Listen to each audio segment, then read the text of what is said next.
Welcome to Amateur Redneck Workshop. I'm Harold, and today we're going to make what I call a Lipton clamp. Now, I didn't get permission to call it that, but I'm pretty sure I saw him make it. I was watching one of his videos today and I saw it on his mill vise, and it's not a real complicated project, but I'm going to make one. It won't be as nice as what he made because, well, I'm not him, but it'll work, okay? And I'd like to point out something. If you just sort of look right up there, see where my finger's pointing? There's a couple of Chuck's stickers. That's outside Screwball, Chuck Bomarito, and he is a certified nice guy. And in fact, Everett, who's also pretty much a certified nice guy, his sticker's right beside him. Alright, so there's no use me talking about this stuff. I spent the last 3 days on a scaffold out in front of the house, replacing all the rotten wood, and I'm going to have to get out the long ladder and get me a couple gallons of paint and paint all the trim. The boss lady sort of noticed that it's not the color it used to be. It used to be chocolate brown, and now it's kind of, you know, almost yellow, but from age. I put it up there back in, I think, 1985. I put I put vinyl siding on everything in about 85. That's on the second floor, and I did that job all by myself, and it works out. So, you know, you can do whatever you think you can, you know. Anyway, let's get on with this job. This job's not starting on the bandsaw. This job's starting on the chop saw, but it's starting on a saw. Most projects do, of some kind or the other. We're going to use these because I don't like to listen to this thing screaming away. I've got it marked off to 1 inch there.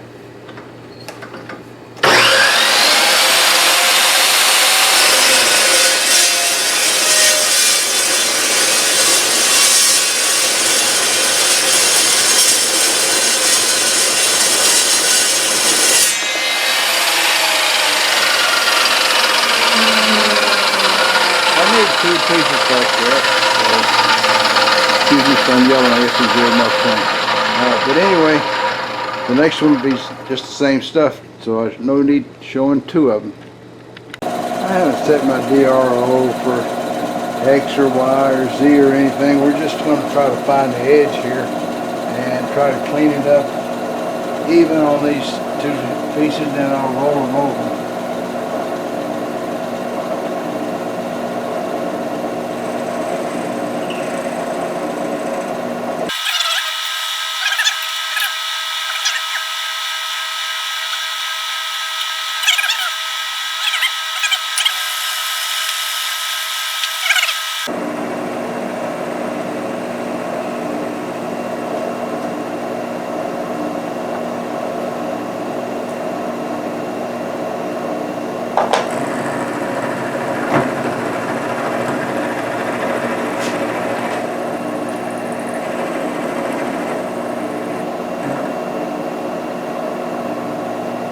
I don't know if you guys saw that or not, but that other piece over there moved.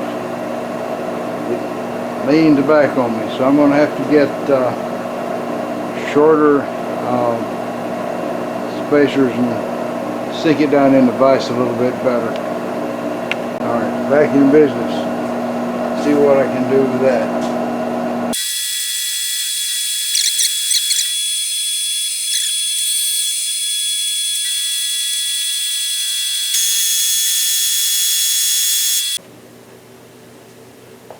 Alright, I'll deburr them, turn them over.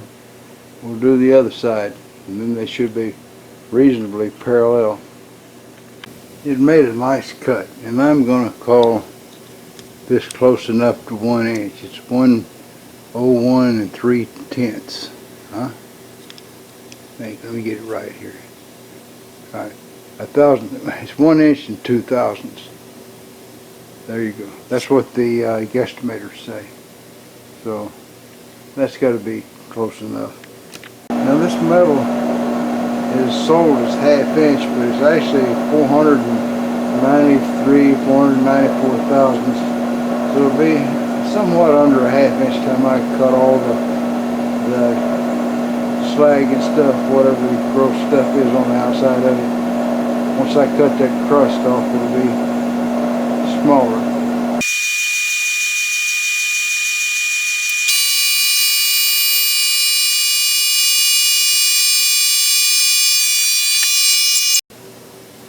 That's just as smooth can get to be. Yeah, I'm gonna like this thing. Alright, I've milled every surface on these guys.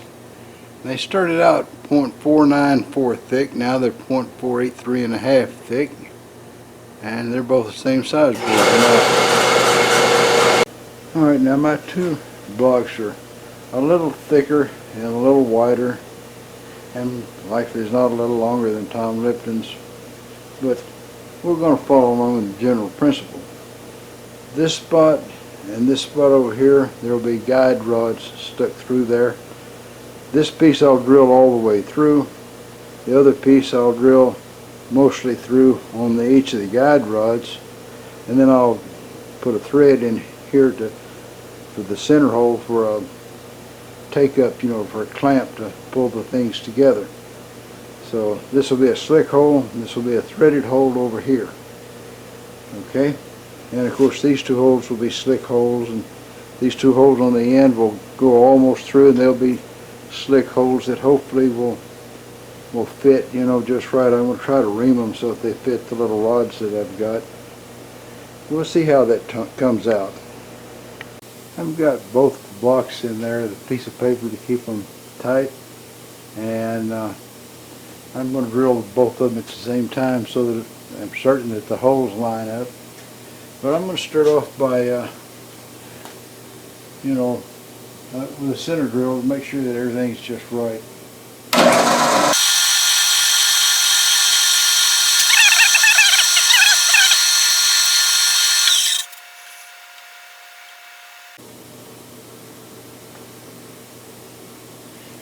And every hole is a half-inch from the hole before it, so that ought to make it easy for a redneck to keep up with.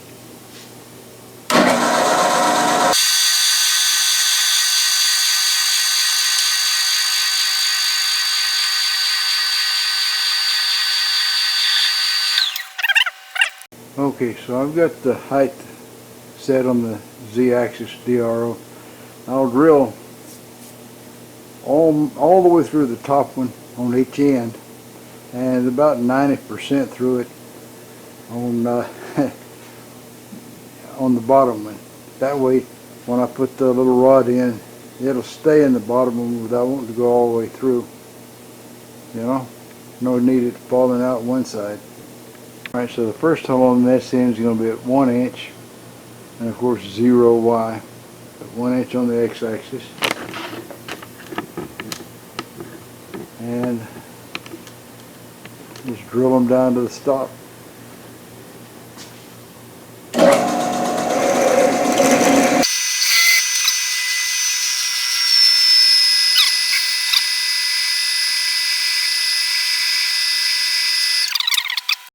The Z-axis DRO on the little grizzly is on the on the quill, but it's not here. I keep forgetting that. It's a good thing I set myself a stop, because the Z numbers aren't moving when I pull that quill down. Alright, so just more of the same drilling. No need to watch any of that.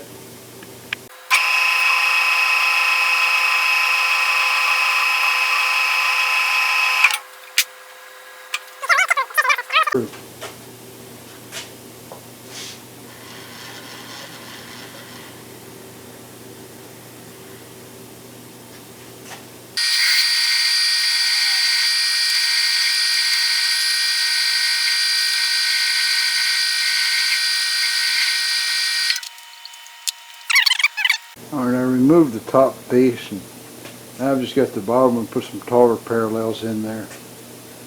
Now I can just drill right on through it, and then it'll be ready for tapping.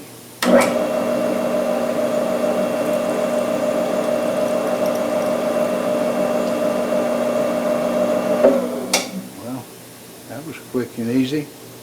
Alright, so Get this guy out.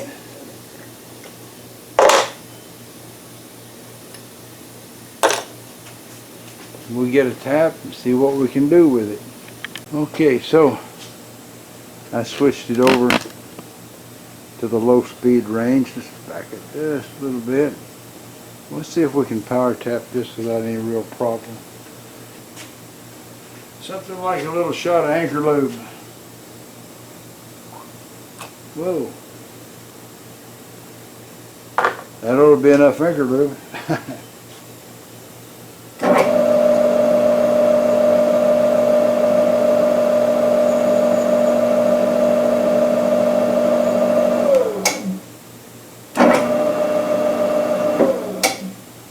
I must not have it very tight. Let's pull down a little tighter.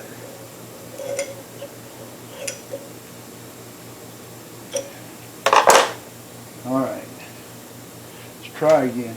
It'd be a shame to mess up and ruin everything, wouldn't it?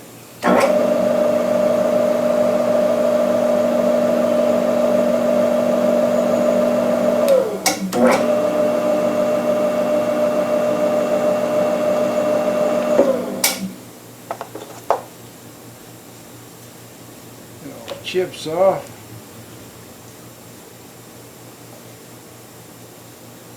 And go back in.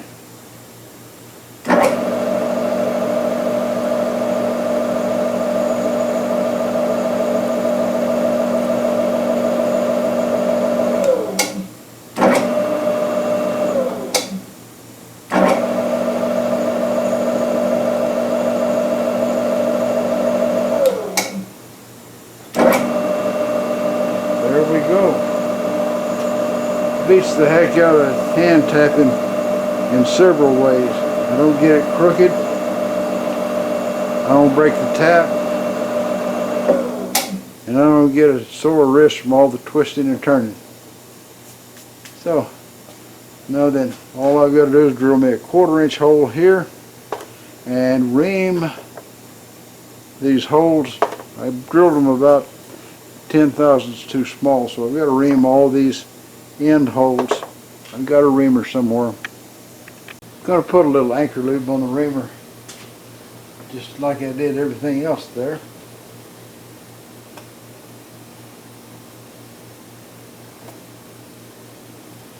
That's probably a plenty of anchor lube for sure.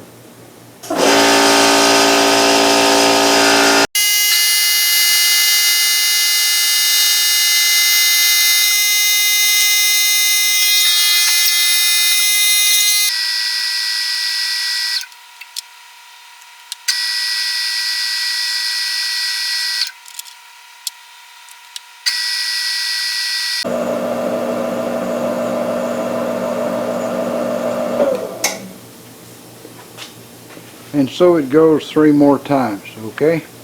And we'll want a nice chamfer on the holes.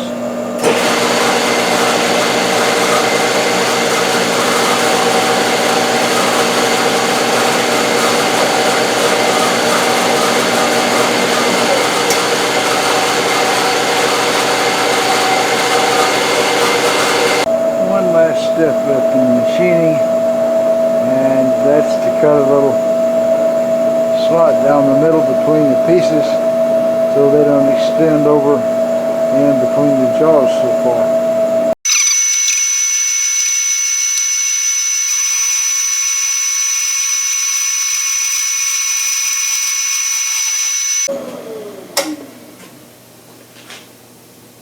Alright, I think I'm going to make that slot about 200 thousandths, so take a nap while I make the next pass.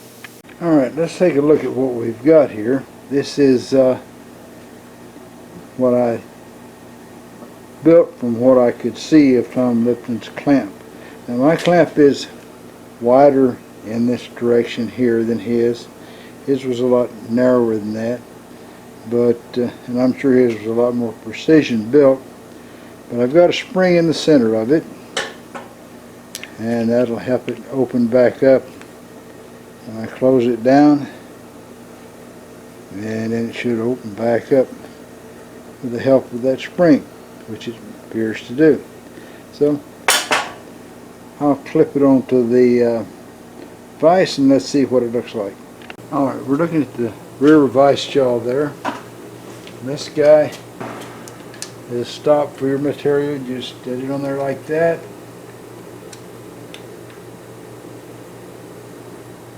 And tighten him down. And there you are. Stop for your material. So that you can make everything in the same spot every time. And that's that. Let's go see what Bubba's doing, or Boudreaux, or Oldie. Well, seems like Bubba and Cooter wanted to go hunting. They didn't have any place to hunt. Bubba thought on it a while, and he says, "Hey," he says, "I know this old man out in the country out there. He's a farmer. He's got about 1,000 acres out there, and he's got too old to get out and work his place or anything. He probably won't mind us hunting up there." So they go down there and drive down this little road, back to his farmhouse.